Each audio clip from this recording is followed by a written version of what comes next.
24 date को नहीं थी सकता पैसे गिन के आंदा पे 300 टिकट गिन के आंदा पे बखरू पिन्नण आंदा पे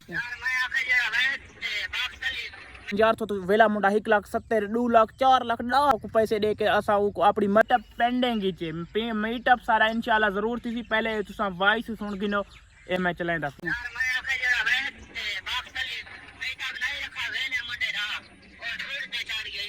इन्ना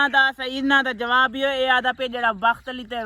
वैद भाई मीटअप रखा यो ठूठ ते चढ़ गया यार थोड़े वास्ते इहो है कि इंशाअल्लाह सारा जल्द मीटअप थी काफी सारे दोस्त जेड़े हैं सारे खिलाफ पोस्टर लेंदे पे तुसा पहले शहजाद भाई दी वीडियो देखो 20 डेट को नहीं थी सकता मतलब इदी डेट अगा कर गिनो और डेट न्यू डेट जड़ी भी होसी ताको अस वाला दसा दे सु जड़ी शहजाद भाई तुसा वीडियो देख गिदियो सी शहजाद भाई भी आखिरी ते के सारा मीटअप जेड़ा है वो पेंडिंग है क्योंकि जेड़े सारे माशाल्लाह बखर दे डीपीओ साहब इन उन्ना के तुसा ए 24 तरीक ना रखो 24 तरीक तो अलावा तुसा जेड़ी तरीक रख देवे रख गिनो इंशाल्लाह सारा मीटअप जल्द अज जल्द थी जेड़े गलत सारे कुछ अपने भी हैं जेड़े गलत पोस्टर लेंदे पेन गलत अगवावां पे लेंदे पेन इंशाल्लाह जल्द अज जल्द असा अपना मीटअप रखे सू और उन्ना दा मुंह तोड़ जवाब दे मीटअप दे बारे गलत अगवावां फिलेंदे पेन यार तो वेला मुंडा 1,70,000 2 लाख 4 लाख 10 लाख ते कमेंट है पर इतने पैसे गिन के आंदा पे 300 टिकट गिन के आंदा पे बखरू पिन्नण आंदा पे खुदा दा खौफ करो वेला मुंडा सारी जान है असा अपनी मर्जी नाल सरेंदे पैसे इन नहीं पैसा को पैसे दे के असा अपनी मर्जी नाल सरेंदे पैसे जेड़े छोटे कंटेंट क्रिएटर